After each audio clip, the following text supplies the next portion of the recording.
We all have experiences and challenges. That is absolutely true. There's no way you're going to get to this point in life and not have those. However, baggage and drama are optional. It's all in how you choose to look at the situation. And happiness is a choice. And that's what I told this lady. And then when I read that after I'd written it, I realized that really is the perspective I've taken through raising our children, through helping Carole and caring for her during her cancers and her ultimate passing away, and looking at my own life.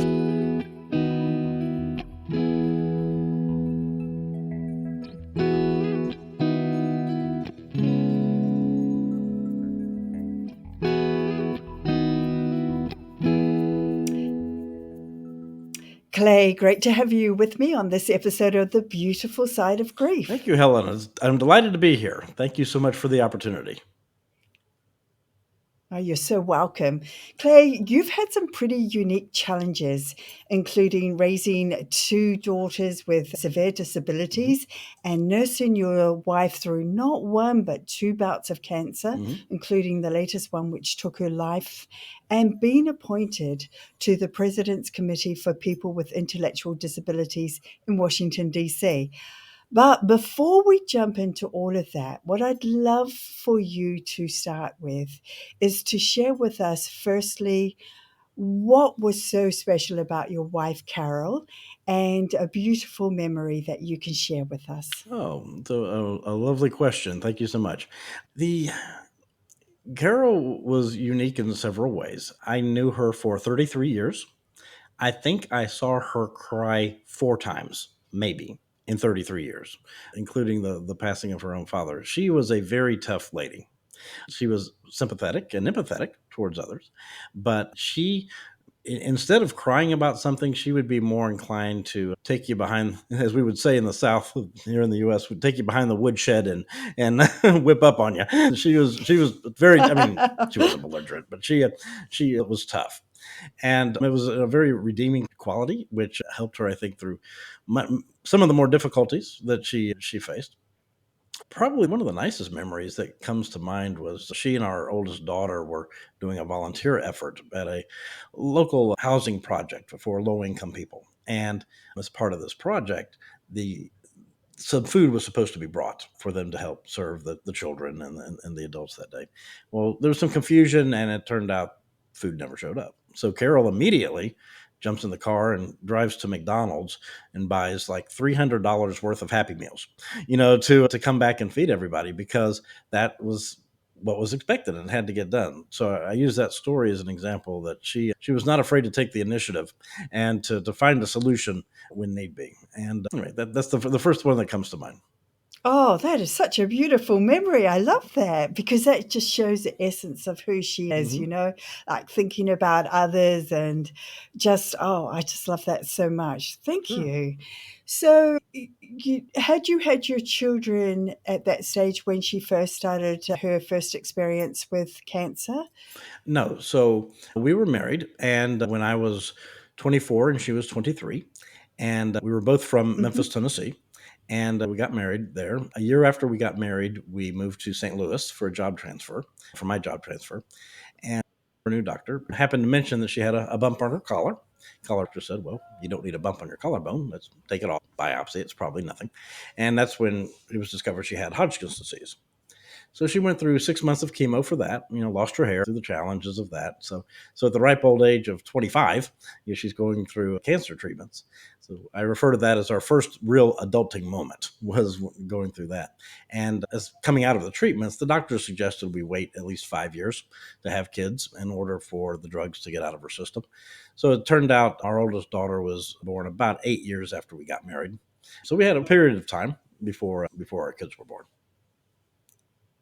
And that sure would have been a test of how strong your relationship was together because to have those challenges so early into it and newly as a couple probably raises all the shadows that could potentially be in any relationship, couldn't it? Well, oh, sure. And, my main focus was just to try to get her better and to take care of whatever I could to minimize the strain on her so she could focus on the healing part and doing what the doctors told her to.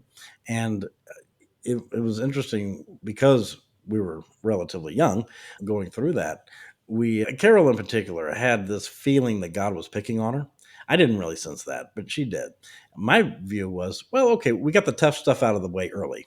Little did we know that was not the Hmm. case. Instead, what seemed in hindsight to have happened was God was conditioning us to be able to challenge even bigger Yeah. challenges down the road, like our twins' disabilities, and then Carol's her later cancer that took her life. So in a way, the challenge that she went through early on again was a conditioning not just for major traumatic challenges later, but just also for life in general. I want to make sure I phrase this respectfully because everybody has unique challenges, right? And it's not. I'm Hmm. loath to compare one to another.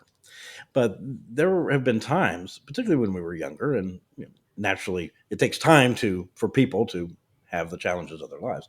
But we would hear friends of ours would talk about the major difficulties that they were dealing with, and having just gone through cancer, we would be empathetic and hear them out. But in the back of our minds, we're like, really? Not, again, not to minimize, Yeah. not to minimize it, of course, and we would never say that to them, but it did give us I guess, perspective more than is probably the best way to look at it. It gave us an opportunity to develop perspectives on things, which would come in handy as time would go on. Yes, so let's talk about that. So you go ahead, she gets through that, you go ahead and have three beautiful girls. So you had your daughter and then you had the twins, is that Yes, right? so the twins were 3 years younger than Blair. Yep. Right. When did you learn that all was not quite as it should be with your twin? Well, it's kind of good to compare and contrast the twins' birth with Blair, our older daughter. So Blair, from the get go, the Carol's pregnancy was pretty easy, relatively speaking. Mhm. Blair was born without a hitch. I am convinced Blair was smiling the moment she was born and hasn't stopped smiling since. So the easiest baby in the world. And so that was good. We also realized that lightning does not strike the same crib twice. So the odds of us just got regardless of anything else, we're like, yeah, this isn't going to happen again. So we had only planned on having two children. So 3 years later, Carol got pregnant again. God, in his sense of humor, decided, nope, I'm going to give you twins. I'm going to give you three total. So Paige and Mhm. Mia, almost from the point of conception, things were different. Carol had some various challenges in the pregnancy, several doctor hospital visits, hospital stays. The twins were born at 33 weeks, so they were 7 weeks early. Had trouble learning how to eat right off the bat, and just a series of challenges along the way. As they started to grow and develop, we noticed that their developmental curve was slower than with their sister and also slower compared to their peers. And everyone, including the doctors, would say, well, they were born premature, twins develop more slowly than singletons. Don't worry about it. Okay. Well, we got to the 24-month well baby visit. We go to the pediatrician and they have this list of 25 developmental milestones. Is baby using certain words or crawling certain distance? Those types of things. And I'm holding Paige. I think Carole was holding me, our twins, and we're going through looking at the list for the child we're holding. And we get to the bottom and looked at each other and realized neither one of us had checked anything off the list. We're like, well, this is different. So the pediatrician came in and said, yeah, something's going on here. So he sent us to Easter Seals for an assessment, which surprised me because I always thought Easter Seals was for kids with physical handicaps, physical disabilities. But they did an assessment, and that's when their initial diagnosis came out at that time, which was intellectual disabilities and autism, is what the initial diagnosis was. Now, at 2 years old, you don't really know how it's going to manifest itself over the long term because there was a difference in their development versus traditional kids, but you don't know is that difference going to be kind of maintained over time or grow or whatnot. As it turned out, that gap between them and the traditional children grew substantially. So to frame that up, today Paige and Mia are 23 years old. They've never spoken.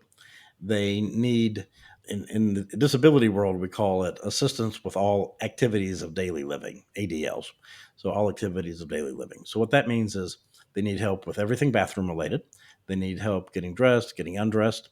They can feed themselves and they can walk. They are mobile, which is great. They have certain things they can do well. They can bounce balls really well. They can play on their iPad to find their favorite movies and their favorite segments in movies, but they won't use it to communicate. Even if we have tried communication that way, but they simply won't use it. So their disability is fairly severe. Wow. So, was there any point that you and your wife asked yourselves, why us? Why, what have we done? We've just been through cancer and we've got through that. We had beautiful Blair, everything went fine. Why us? Why have we been given this challenge of these beautiful girls with these challenges? Sure. Yes. The short answer is yes. And Carol and I worked, even Yeah. though we were obviously together and being different people, worked through that differently. In my book, I talk about the stages of grief and how getting a diagnosis like this, you do walk through the stages of grief. And, so denial is one phase. And then there's the anger phase and the negotiating phase and things of that nature. So Carol's, and I think this is tied also to being the mom. My sense as Hmm. that maternal instinct, she was very stuck on what did she do wrong. She was concerned, had she done something during the pregnancy, had she eaten something. My I mentioned my oldest daughter is pregnant with her first child. When you look at the list, the guidelines that they give moms today of what to avoid and what to do and what not to do, compared to, say, when I was born 58 years ago, which I don't think they gave anybody guidelines, it'll scare you to death, right? And so Yeah. she was asking those type of questions of what did she do, and compounded by the fact that she had cancer, you know, X number of years earlier, and now this, it reiterated that she thought God was picking on her. I worked through it a little differently. I was never really concerned about why. Oh, that was another thing that drove Carole crazy. Is Paige and Mia have been tested for every type of genetic condition, everything under the sun, various diseases, various ailments, and everything comes back normal, which frustrated Mm. Carole to death because clearly there's something not. And yet all the tests come back fine. And I view that as the science hasn't caught up yet. The science simply has not caught up with what Paige and Mia have. And I was actually okay with that because I wasn't so worried about the why. I was more worried about Hmm. what do we need to do about it. So what do we need to do to plan for the future? I mean, Carole never really got over the why, what happened.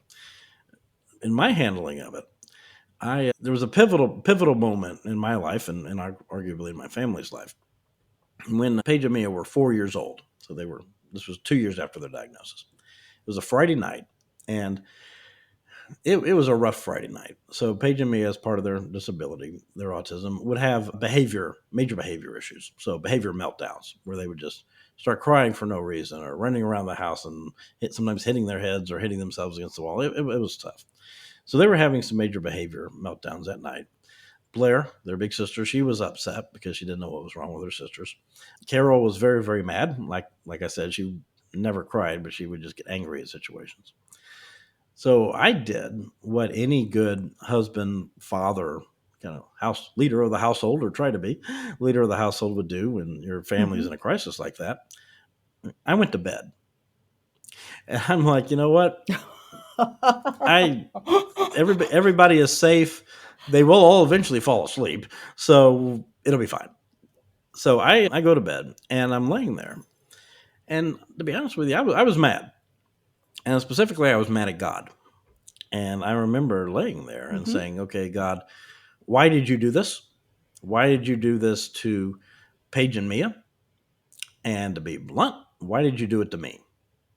Okay. Yeah. So that was the question that was on my mind as I fell asleep: was why did you do this? And I don't usually go to bed mad. The few times I have, it's almost like the emotions marinade overnight, and I'll wake up madder the next morning. But that night was different because that Saturday morning I woke up and immediately I was feeling excited, a like breath of fresh air, like fresh air and wind was in my lungs. I was ready to take on the world. I was positive. I was excited. I was motivated. And the very first words that entered my head were to help people like Paige and Mia, which I immediately interpreted as to help people with severe disabilities like they had. Well, given my Wow.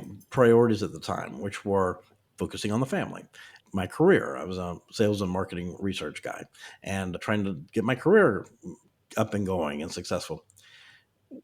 Worrying about and helping others, this may sound terrible, but that was not a big priority. We had enough craziness in our own house to try and manage through. Yeah. So Yeah. there's no way I would have cooked that answer up on my own. So as sure as you and I are having this conversation, there is zero doubt in my mind. I fell asleep asking God a question, and He sent the Holy Spirit and answered it. I fell asleep asking God, "Why did you do this?" And the answer was to help people like Paige and Mia, so people with severe disabilities. So at that moment, two great things happened. Number one was it happened. Number two was Yeah. the Yeah. second was I had the wherewithal to realize it. So I realized at that moment that something big just went down. So okay, action has to be taken, right? I have to do something now. So I did what millions of people do every day when they have questions to be answered. I Googled it. So I got out of bed. I went, Good old all right, Google. Google has solved a few problems. It's probably caused a few more than it has solved. But I go to the family computer and I sit down and I typed 4 words. And I will ask forgiveness for the language. The language has improved over significantly since 2004, but this was their original diagnosis terminology. So in 2004, so I typed 4 words: mental retardation. That was the original diagnosis. Mental retardation, Dallas help, because we live in Dallas, and charge was to help people. I typed those 4 words, hit enter, and up came a website for an organization I had never heard of before called the Arc of Dallas. And the ARC system in the United States, I would soon find out, is the oldest system of nonprofit organizations serving people with intellectual and developmental disabilities. So I look at their website. I'm like, well, this looks like a group, an organization that helps people like Paige and Mia, and that's what I was told to do. So I'm going to compress the next 15 years into 45 seconds. I reached out to them on Monday. So I Good. reached out to them on Monday, introduced myself, found out they were needing members for their board of directors. I'm like, oh, well, okay, I just found out about the place. Why not? Got on their board of directors. I became their next board president. Along that way, I'm meeting other families. I'm learning what services are available in the Dallas area. What are the needs that people have? Again, I'm making contacts and relationships. I got onto the statewide ARC, the ARC of Texas, which enabled me to meet legislators, so state senators and state representatives. And I was going down to our state capitol in Austin and testifying on various legislation before the legislators. And I'm meeting the senior administrators at Health and Human Services. So I'm learning about the system and I'm learning what's available and how do people get services and so on. And again, I'm continuing to meet other families like mine, and I'm sharing with them what I'm learning along the way, and also trying to influence through legislation, influence and improve the lives of people like my own family. You mentioned President Obama appointed me to a presidential advisory committee for 2 years. I did that for 2 years, and then when that was over, I then served here in Texas on an advisory committee to help advise on the redesign of our support system. So that was quite a bit of work. Meantime, I was also maintaining my regular career. So I've said for a long time that I feel very blessed to know thousands of people. I've met thousands of people over my life. 95% of them, including you, have absolutely no idea what I did for a living. Nobody knows what I do for a living, but everybody knew what I did for free. And it's not that, hey, I'm doing this for free. It's because that's where the passion came from. And it literally became my identity. That's how people know me. And I feel blessed in that I'm pretty sure I've helped fulfill that direction from that Friday night of helping people like Paige and Mia, and that's why Paige and Mia were born with their disabilities. And the fact that our family's identity came from that, it all traces back to me going to bed mad at God on a Friday night. That is such a beautiful mission. honestly, to be guided into that. But I have to ask, you already had a lot going on in your Hmm. household, you know, with the girl and, just working and just trying to be everything for your family and for work and Hmm. probably everything else. How on earth did you fit all this other work into the equation? So I have a personal philosophy, and certainly people are welcome to disagree with me, and that's certainly fine. You've probably heard the phrase work life balance.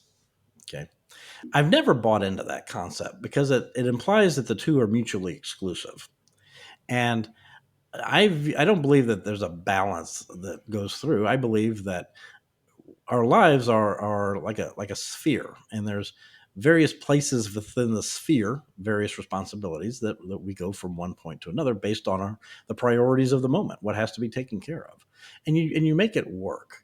I've had many people say that they can't get involved or they have the challenge similar to what you were alluding to. They're busy. They can't take on anything else because they're busy. Okay, I get that. Every person I know on this planet is busy. Okay. Nobody Hmm. gets extra credit for being busy. Okay. Because everybody's busy. So it's a matter of what do you take on that makes a difference, that makes an incremental difference. And not everybody has, this wakes up on a Saturday morning, been slapped in the face with a message from God to go do something. And I get that. I acknowledge that. But you just make it work. So yeah, I was working probably 80 hours a week between the job that paid the bills and the job that was the passion. Yeah. And luckily, and I'll take this as a blessing as well, the two never interfered with each other. I would Wow. go to Austin and testify on different things or go to Washington for things. My employer never batted an eye. Never they never said no. In fact, my lawyer, a friend of mine, one time said, "Clay, it's great that your company allows you to do all your advocacy work." And I laughed and said, "Well, yeah, that's true. But then again, I never asked them because I'm not sure what no would have sounded like. You just go and do it." And not once did one of the paying job versus the volunteer job ever interfere with each other. Anyway, so that I don't know if I've answered your I think question. that was all part of the It was. I plan. think so. I think so. And so I don't know if that really answers your Yeah. question. Were there some late nights? Yeah. For I like that perspective though. well, thanks. And what also may have helped Be- was that for probably 15 years, I only got 4 hours of sleep a night, and that had nothing to do with the volunteer work. It had to do with Paige and Mia. So I would get home from work. Carole, when we had our kids, decided to stay home, and then once Paige and Mia were diagnosed, she realized that it would be hard to go back to work. So I would get home, and Carole would be, say, preparing dinner. We would have dinner quickly as a family, sit at the table. And as soon as dinner was over, Carole was off duty. So she would go read a book, watch TV, go back to the bedroom, whatever she needed to do. I would take care of everything from cleaning up the kitchen to taking care of Paige and Mia to whatever needed to get done. And I'd sometimes often stay awake until 2 o'clock in the morning. I may drift off a little bit, but I'd stay up on the couch until 2 o'clock in the morning. By then, they were pretty well asleep. Then I'd go to bed. And then at that point, Carole would have already had probably, 4 to 6 hours, 4, 5, 6 hours worth of sleep. So if Paige and Mia woke up, then she would get up and go take care of them. So I could have a few hours of sleep before I got up, had to go to work the next morning. So we did that for 15 years. And I guess part of I never thought about it till just now. What may have enabled me to do a lot of the volunteer effort, kind of the homework, if you will, was the fact I was already awake anyway. So I was just taking what many people would use as their downtime or their entertainment time, and put that towards the advocacy work. And yes. I've also And I love what, no, I'm sorry. No, I was sorry. just saying that I don't play golf. A lot of friends of mine do play golf. I don't play golf, but there's some comparisons there. I think where a lot of people put effort into those things, into like golf or recreation, I was putting into the advocacy work. And there's some interesting parallels. So a lot of people who play golf talk about how it's a very frustrating game, but every once in a while you hit a really good shot and it makes you come back again. Once in a blue moon, it's that one. It's kind of that way in advocacy work. Advocacy is very frustrating. It's very aggravating. It'll piss you off. But then once in a blue moon, something beneficial happens. You're like, okay, I'm fine. So I'll keep playing. So, Ah, yeah, yeah, exactly. It's the lure. Just keep mm-hmm, going a bit more, a bit more, a bit more. And you're exactly right, because I think if you're doing what you are passionate about, that is your happiness. mm-hmm, That is your chill place. It doesn't matter what form that mm-hmm, takes, whether it's advocacy, whether it's sport, whether it's reading, gardening, right, whatever, mm-hmm, walking, hiking. If you're doing something that you're passionate mm-hmm, about, I know when I do anything related with this podcast, I just lose all track of mm-hmm. time, all sense of time. It just all just happens and it flows and I find my groove. And even if I was really downright tired beforehand, as soon as I get into it, it's just like that lifts and away we go. That's exactly right. In amongst all of Mm-hmm. this was your wife's second journey with cancer. So you then had that in the mix to contend with, didn't you? Yes. So how did that play Well, out for the you? timing of that was actually rather interesting and rather fortuitous. So we raised the family. Our oldest daughter, Blair, she went off to college. And then with Paige and Mia, they stayed at home until about the time they turned 17. And we had people helping us at home, which was made all the difference. That was what I tell people, families who have children with disabilities, the number one thing you need to do is get help at home. It's gigantic. It can make or break you. So we had people helping, but as things got older, or Paige and Mia got older, and some of the challenges, even having help at home became very difficult. So because I knew the support system pretty well, I realized that at some point we would need to set up a group home for them. So I reached out to all of my friends in it's called providers, the service providers, who I had known for years and who know me and knew my family. And surely I'd be able to find someone to help. It took a year and a half. And the reason was Paige and Mia's disability was so severe, it did not fit the model of most of the providers. But then finally, we found someone who was willing to take a chance. Paige and Mia, we got to be in a group home very close to our house, so we could go over and see them and still be involved, but not have to do the day in day out challenges. So got Paige and Mia moved into the group home. A couple of months after that, Carole went back to work full time, which she had not had a full time job in 20 years. So she went back to work, was having adult conversations, work environment conversations, meeting new friends. The work environment had changed a little bit in 20 years, so there was a learning curve. Yeah, I don't know if you remember Little. 20 years earlier, we had Lotus Notes. Now everything was Excel. So there was some basic, Yeah. Microsoft was much stronger now than it was back then. So she was learning new technology. And then 6 months into the new job, she called me and said, "Hey, I'm not feeling well. I need to go to the doctor." And that's when she was diagnosed with her ovarian cancer. And so she had gone in for another purpose. The ovarian cancer was spotted. They thought she went in for another surgery, thought they got it all, and it turned out they did not. So 6 months after her surgery, it had come back in a big way, and went through 18 months of chemo, and ultimately passed away. Oof. That's quite quick. That's quite a quick journey, isn't it? It was. Jeeper, well, that must have been heart wrenching for all of you to, have got to the point you were and then to be faced with that. So you look at things two different ways. On the one hand, it was, well, certainly the fact Hmm. she had ovarian cancer, was devastating in and of itself. From a timing standpoint, it was sad that it hit just as she was starting to get kind of her new life and that she was excited about. So that was disappointing. On the other hand, our kids were all out of the house by that point. So had they still been at home, I'm sure we would have figured it out, but it would have been significantly more difficult to go through the surgeries and the Right. treatments and all of that if we still had the kids at home. So I said the timing I think was fortuitous, at least in that way. She during that period, Carole still went through a lot of definitely was going through why is God picking on me? The cancer when she was in her 20s, then Paige and Mia's disability, and then this comes. So it's clearly understandable that she was working through that. I tried to help as much as I could, but sometimes you just have to let it take its course. And for when she was going through her treatments, she went through when they decided to do chemos. When we thought they got it in the surgery, turns out they didn't. Started chemo. She actually went through 5 different chemotherapy regimens, in hopes that one would work. And the last one we thought was the early indicators indicated that things were going well, and then it was like January 4th of 2020. We went in for a doctor's visit and feeling positive and upbeat, and holidays had just happened, and Blair was kind of come home in a couple of weeks, so feeling really good about everything. And the doctor came in to the room, and first thing out of his mouth, he just sat down, looked straight at Carole, and first thing out of his mouth was, "I'm sorry, dear, but we're still seeing disease progression. We're still seeing disease progression. There's nothing else we can do."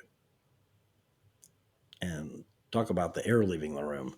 That was a tough conversation. Mm, So we walked out. sure. Carole immediately said she did not want to tell anybody. So we told absolutely no one, including Blair, including our oldest daughter. We told absolutely no one. So that was kind of interesting, talking to family or just our friends and so on, not sharing that. So they would ask Carole how she was doing, and she said, "I'm fine." We just roll it off. But because they stopped treatment, then she started to deteriorate and ultimately passed away on February 11th. It was in our home. So it was just the two of us. It was about 2 o'clock in the morning on February 11th. I was blessed to literally be holding her head in my hands when she passed away. It was just the two of us. It was a pitch black, dark room. And I view it as a blessing that there were no wires, tubes, or beeping machines. It was just the two of us in the room when it happened. And so it was February 11th. So February 11th, 2020. Okay. So we're going to hinge on that date for a couple of reasons here. So February 11th, 2020. Think what happened to the world in March of 2020. Okay. So Yes, Carole yes. never heard the word pandemic. She never heard the words COVID-19. And Blair and I have talked about how grateful we are for that, because and this would be a conversation for another day. When you look at how everything was handled, she would have thought the world had lost its mind. It would have absolutely pushed her over the edge. So we consider it a blessing she never had to Yeah. endure all of that stuff. So so February 11th is 3 days before Valentine's Day, right?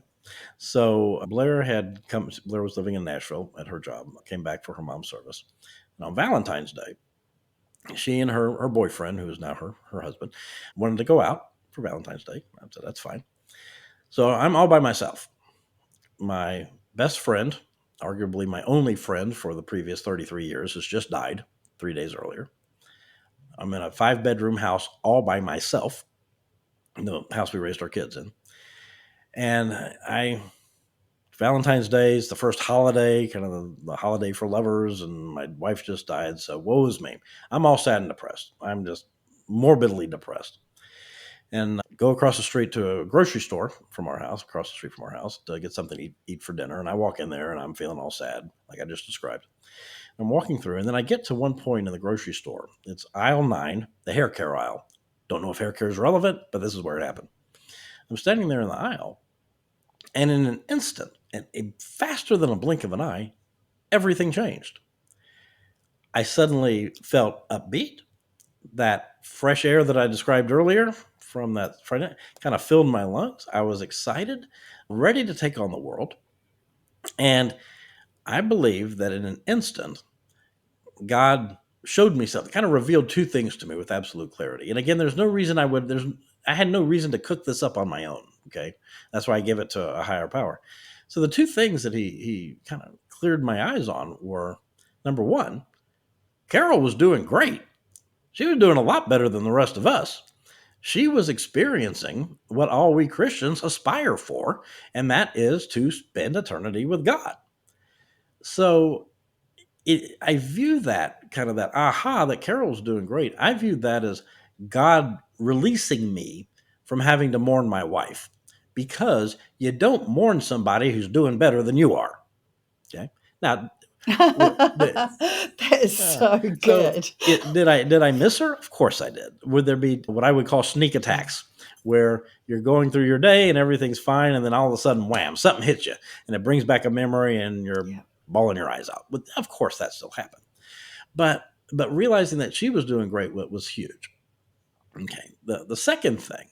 So the first had to do with Carole. The second had to do with me. So I was 55 years old at the time. I'm 58 now. I was 55. I had been married for 30 years. Okay. Well, God willing, and I use those words literally, I may still have another 30 ahead of me. Okay. So when it comes to this whole adulting business, I'm only halfway done. All right. Interesting perspective. For the first time in my adult life, I had virtually no personal obligations and responsibilities. I was barely responsible for myself. Carole was with God. Blair had graduated college and was starting her full time career and being successful in that. We had the group home set up for Paige and Mia, where I was still their guardian, but I was not having to do the daily activity, the heavy lifting day in, day out. So they were taken care of. So I could quite literally do whatever I want. That doesn't happen very often. And that's not a horrible place to be. So the $1 million question to me at that time, and it's still an open switch, was, okay, God, you've presented me with this opportunity. What do you want me to do with it? Okay. So standing there in aisle 9 of the grocery store, I launched what I refer to as Clay 2.0. Okay.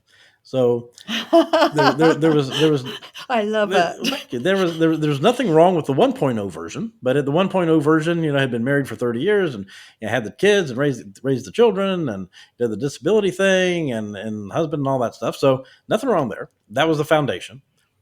But Clay 2.0 could be very, very different. The change in responsibilities being the most predominant one, and the ability to really take any course I wanted. So one of the things that several friends over the years had said, Clay, your family's been through some unique stuff, and you tend to have a pretty positive and kind of a humorous way of looking at things. Maybe you should write a book. Okay, got connected with someone, wrote a book. You and I are having a wonderful conversation right now that would not have happened Yes. had the whole Clay 2.0 revolution taken place. So it's still to be determined, but I feel like God's leading me in a way to take the story that I've shared about our family and the perspectives that I've got and bring those forward. So in the book, in the title of the book, is God's Plan, Our Circus. Okay, God's Plan, Our Circus. Which by the way, I absolutely love. It's such a great title. Thank you. I appreciate that. It captures the spirit well of what I'm trying to convey is that God does have a plan for all of us, but sometimes that plan is not what we signed up for, and we get the joy of trying to Yeah. execute it though. Well, so the book deals with some pretty heavy topics, like I've just discussed: raising children with disabilities, long-term illness, passing of a spouse, and so on. So there's a lot of humor, but there is a lot of humor in it. There's a lot of humor. There's a lot of faith. But the true comic relief of the story is the final chapter, which is the joys of dating in your mid-50s. It's a very different world out there. Keep in mind, I started dating, but let me back up a moment, realizing that I had opportunity ahead of me and not sure what God wanted me to do with that opportunity. I was pretty confident that he didn't want me to do it by myself. Okay. So, okay, at some point I need to start meeting people. So several months after Carole passed, I got on these things that did not exist back in 1986 when I met Carole, called dating apps. Okay. Keep in mind, I had not had a first date since 1986. Okay. And so here I am at 55 starting to meet people with the dating acumen of a 17-year-old. I really had no clue what I was doing, just the basics of male female initial interaction. Because I hadn't done that in 33 years. So I'm figuring that out. Oh, and I mentioned there was a pandemic going on, so there was that. So starting to meet people, and towards the end of the book, I share a conversation that I had with a woman I had met, and after I wrote it, I went back and looked at looked at the conversation and said, this is really the underpinning of the whole story that I try to share to people. So this lady and I were talking, and she said, "So Clay, tell me your story." And I'm like, "Well, this will take a while." I gave her the top line version, and I gave her the quick summary. And when I was done, she said, "Clay, everybody has experiences and challenges, baggage, and drama." And I thought about that for a second, and I said, "Well, yes and no. We all have experiences and challenges. That is absolutely true. There's no way you're going to get to this point in life and not have those. However, baggage and drama are optional. It's all in how you choose to look at the situation. And happiness is a choice." And that's what I told this lady. And then when I read that after I'd written it, I realized that really is the perspective I've taken through raising our children, through helping Carole and caring for her during her cancers and her ultimate passing away, and looking at my own life and so on. Yeah, are those challenges? Absolutely. And I refer to myself as being blessed with some very unique challenges. And it sounds weird to say blessed by challenges, but it's true. A challenge is anything God's involved in. I agree. And it's not always a blessing is not always the positive, happy, upbeat stuff. It can be, but doesn't have to be. A blessing is anything God is involved in, and sometimes He allows things to play out that we don't like, because God is smarter than we are, and we need to get over it. And as I looked through kind of my own story, I realized what helped me deal with the challenges, and I think deal with them well, I believe, was to not view them as baggage and drama, and not view them as woe is me, life sucks, blah, blah, blah. But rather look for the opportunity, look for the funny. On Facebook, you can put a little caption under your profile, under your profile picture on Facebook, and for years, probably 15 years, my caption has read, "Life is too important to be taken seriously."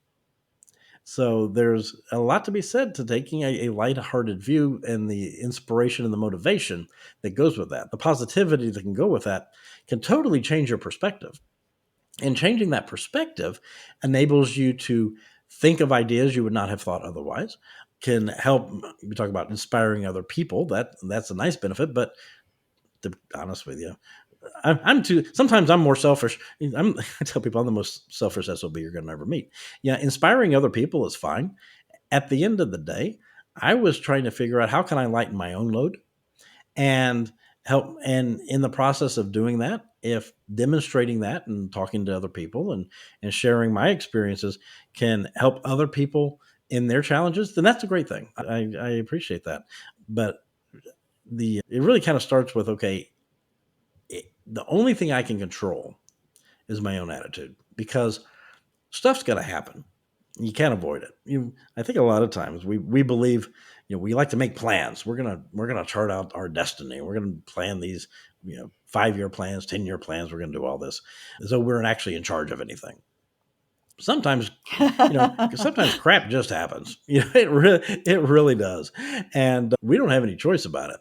The only thing we do have, the only choice we do have, is how are we going to look at it, and how are we going to view it, and what is our response to whatever this challenge is that's been presented. And that's the core of what I try to convey to people, is that stuff's going to happen, and try not to get sucked into the misery and the challenge and the woe is me, but look for the positivity, look for the options.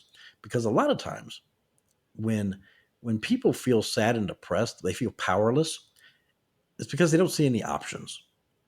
So if we're able to help each other find options in our given situations, even if we don't take advantage of it, just knowing there are options out there, that'll make you feel better, because then you're knowing, okay, there's some options here. I'm choosing not to take them. I'm going to stay in my current situation. That alone is a choice, and it's a choice that we're enabling ourselves to make, as opposed to feeling like we've been oppressed and are forced into staying in a certain situation. Does that make sense? Yes. Yes. So much sense. So much sense. I agree with you. You've got such a great attitude and perspective that you're bringing to all of this. And I know from like my own experiences, I was that drama person when I was Mm-hmm. young. I had so much drama going on, let me tell you. Then at some stage, I learned that my greatest lessons came from the biggest hardships that I had Mm-hmm. endured. And so I learned to take those forward with positivity rather than with Mm-hmm. negativity, because it's like you say, it's all in how you look at it. And rather than feeling sorry for myself, I thought, wow, I've been given all this to learn from. So, what am I going to do with these learnings now? I'm going to take them and I'm going to apply them and I'm going to share them with others. And as soon as you start that sort of attitude, then more and more answers and more is revealed to you because you're open. Mm-hmm. You're Absolutely. not down in the darkness of the Right. misery. So yes, I so get what you're talking about, and how you decided to look at all of what's happened in your life. Mm-hmm. And yes, it's always a choice. We don't realize that we are actually in the driving seat every step of the way.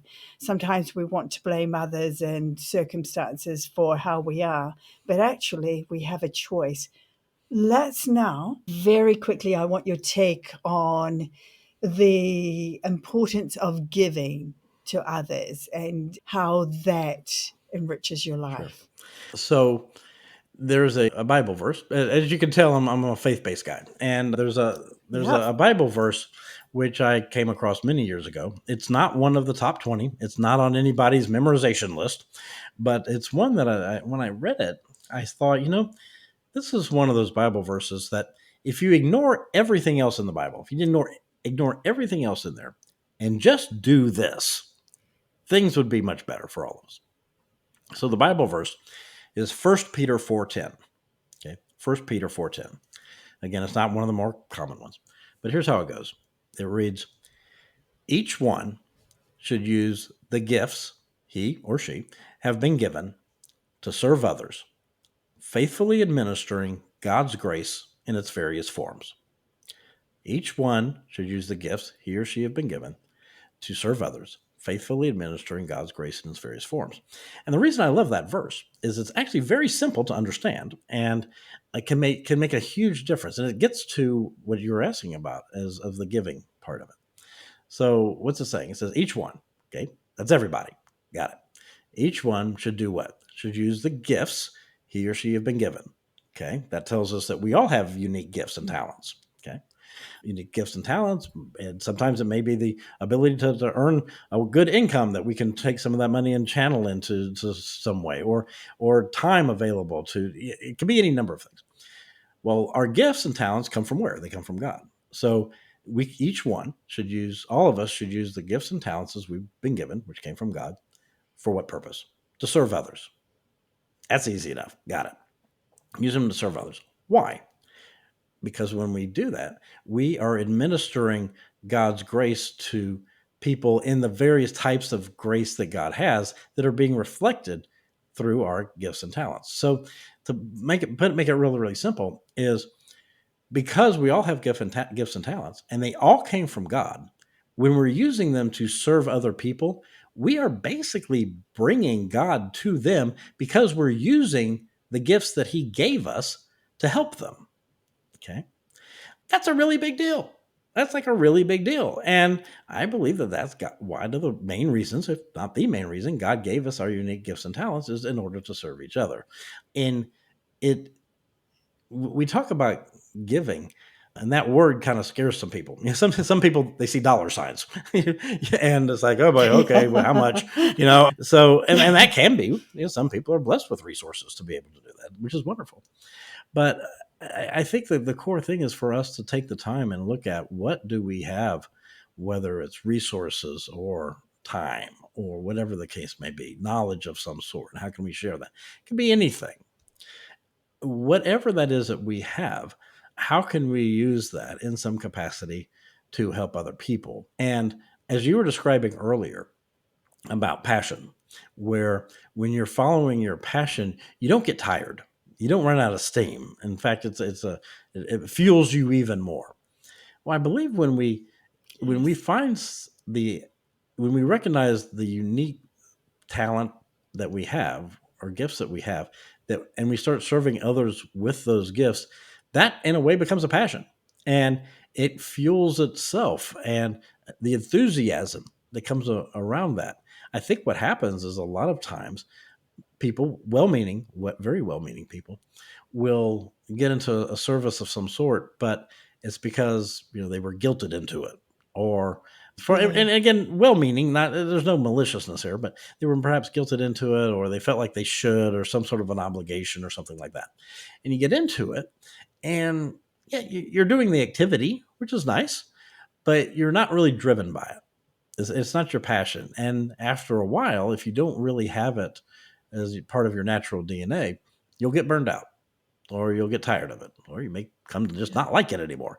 When we're reflecting something that we are naturally given, when we're able to identify that and bring that forward, burnout doesn't happen.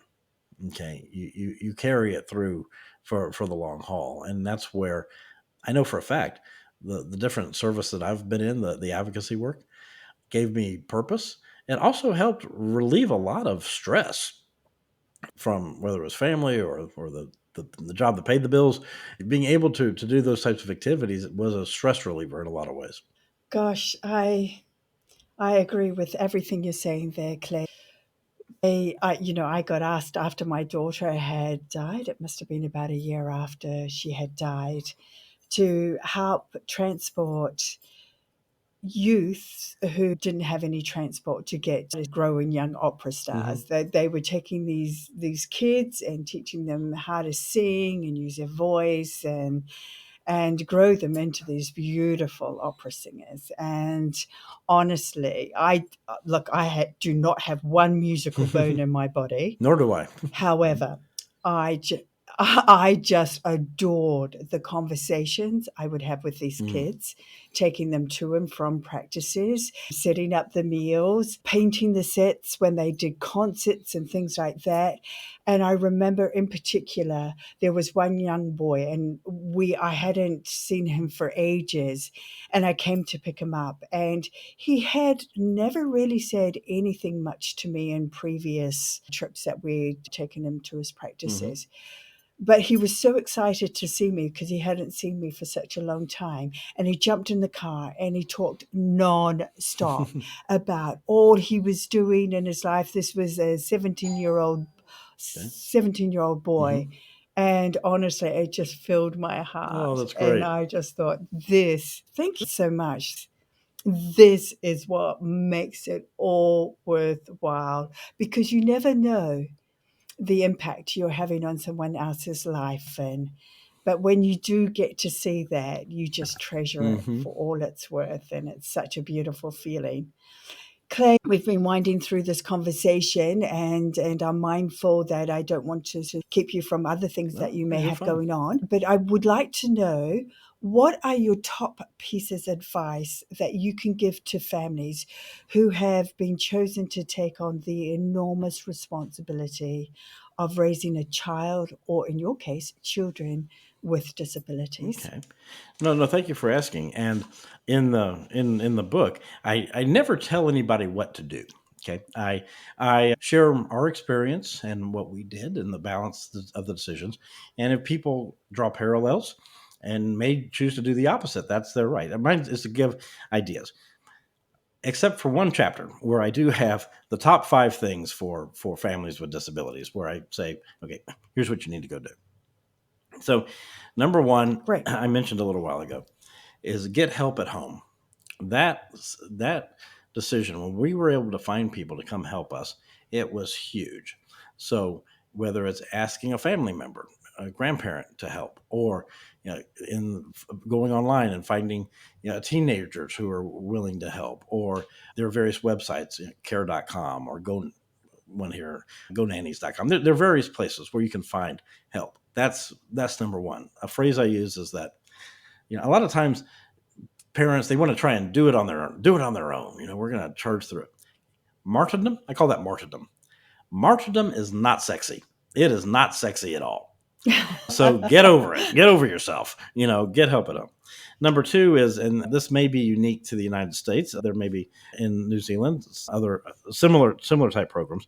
We have what we call Medicaid services that can help pay for a lot of services for families or for people with disabilities. Now, here in the States, these services, depending on the state you're in, there may be a long waiting list for them. So get on the waiting list for those services. So identify them and then get on the waiting list if there is one. Number three is take advantage of all community-based programs that are available to you. So it may be a church, it may be the city you live in. There many organizations, entities will create programs for people with disabilities and for their families. Take advantage of those in the best you can. Being a faith-based guy, I have to throw in find a church that is welcoming to your unique family. That's not easy to do because, and actually I've discovered this even more so now that I'm single, is churches tend to be really well created around traditional families. So mom and dad and 2.3 children, and they know how to serve that group really well. When it comes to serving families with disabilities, when it comes to serving anybody who's outside the norm, it can be a bit of a challenge. Now, it does take resources and it does take some knowledge, but the churches who are where basically the pastors and the leadership, where they've decided, these are constituents. We're all children of God. They're constituents. They're people who need to hear God's word. When a church has taken that initiative to put the resources in place to be welcoming, we families should allow them to do so and take advantage of that. And then, in fact, a phrase I use is that God has blessed us with some very special gifts with our children with disabilities. And it is our moral obligation to share our gifts with as many people as possible.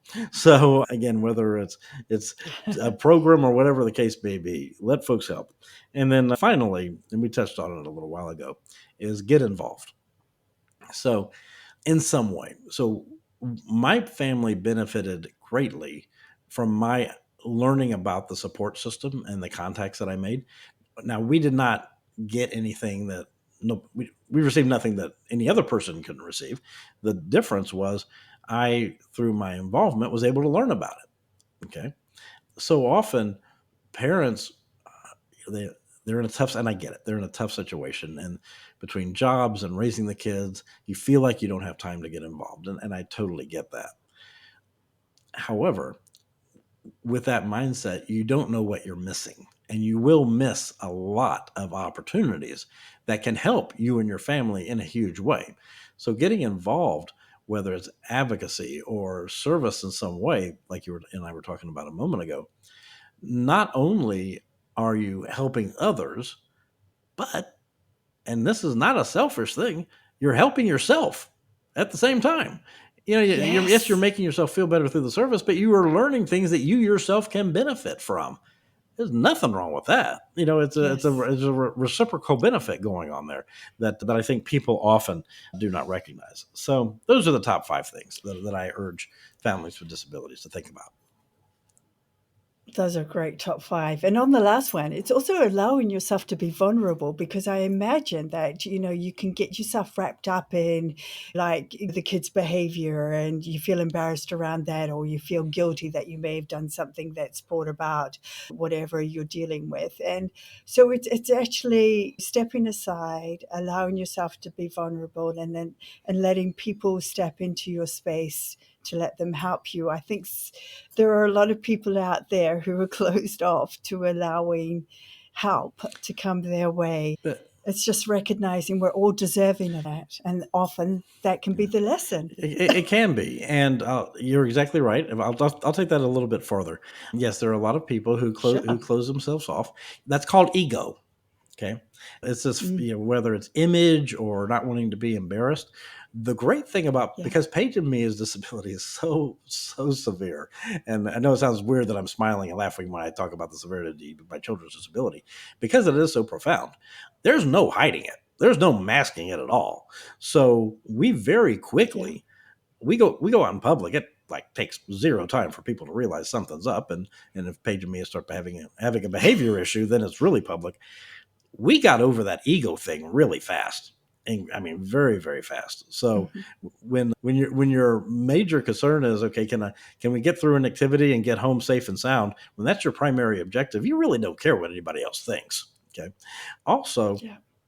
as we're getting through those things, so we would take our family out for dinner at least once a week. And our sense of accomplishment was if we could get through a restaurant and not have Paige and Mia steal things off other people's plates, or knock something halfway across the room. If everybody left, if everybody if everybody in the restaurant was able to eat their own food and walked out dry, okay, because nobody had a drink thrown at them, that was a success. Okay. But people would see us, and Oh, sure, I some of love them that. would go, "What the heck's going on?" And that's fine. It's good for other people to realize that there's are folks who are outside the norm, who are non-traditional, because you also Yeah. never know. There may be other families out there, or you may be in a restaurant. I'll use the restaurant example. You go into a restaurant and they're seeing our crazy family.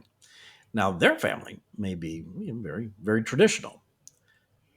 What we don't know is they've got a brother and a sister, or they've got a some cousins who have kids with disabilities who perhaps never go out, who feel like, in a weird sort of way, you can kind of demonstrate, hey, that it can get passed along. You never know when that kind of stuff is going to happen.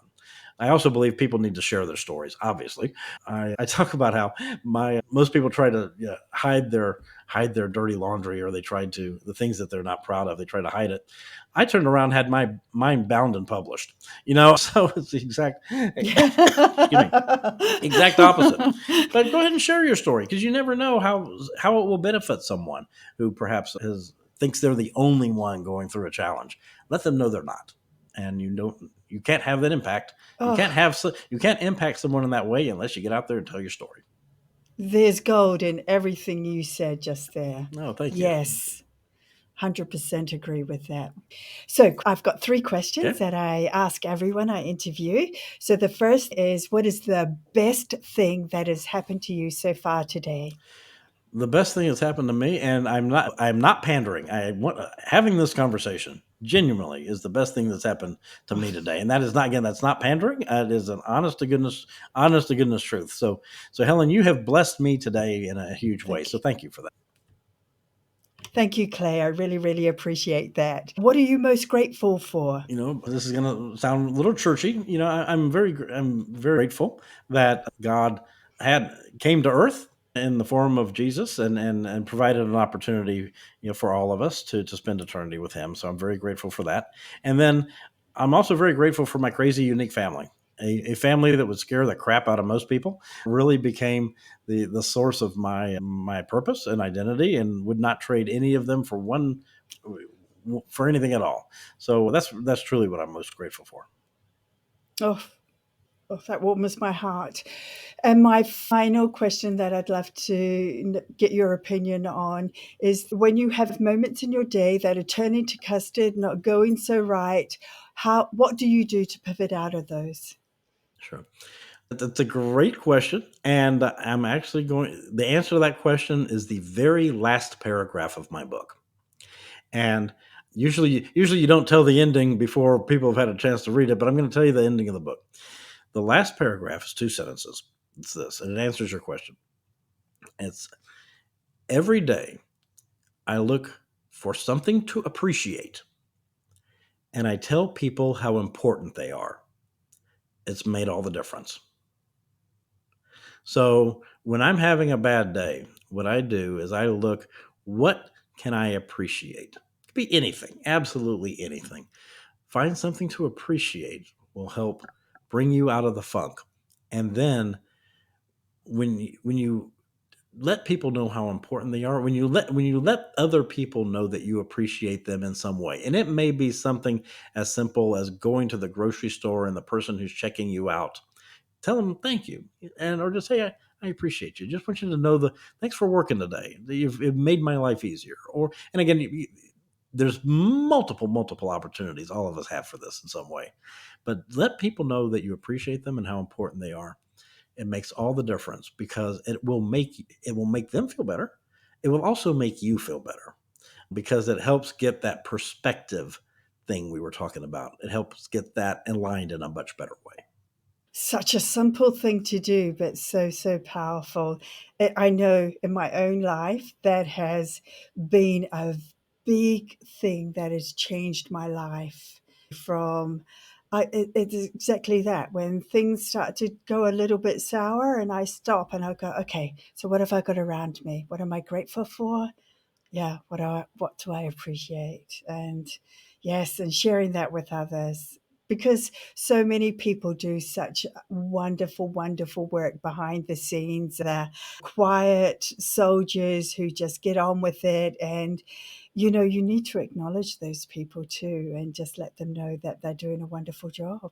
Mm, exactly. Acknowledge that you appreciate what they're doing and let them know that. Also, Yes. even a little beyond that is there's a saying which has been around for a while, which is simple, but it's also very true. And that is everyone you know, everyone you meet is going through a crisis that you know nothing about. So be kind. Yes. So be kind.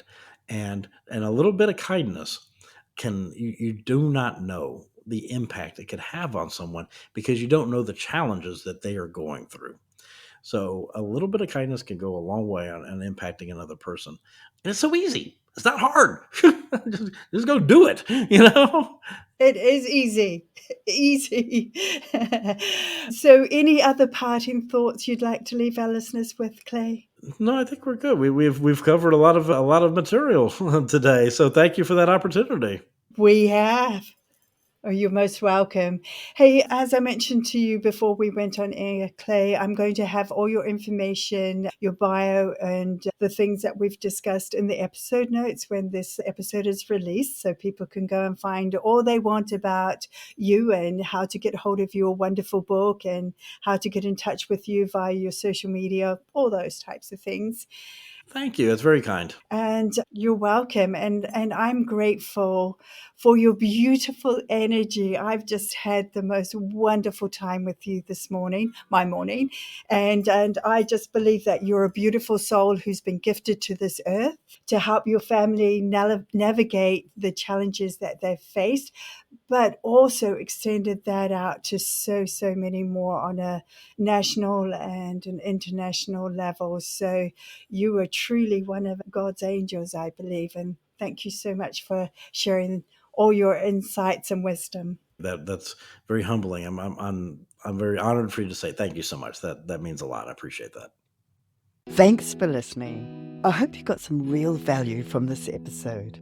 If there's a topic you'd like covered, click on the Beautiful Side of Grief at gmail.com link, or go into the beautifulsideofgrief.com website, where you can also leave a review. To get notified of new episodes, hit the subscribe button. And if you know of somebody who could benefit from this episode, please share. And until next time, please be kind to you and take good care.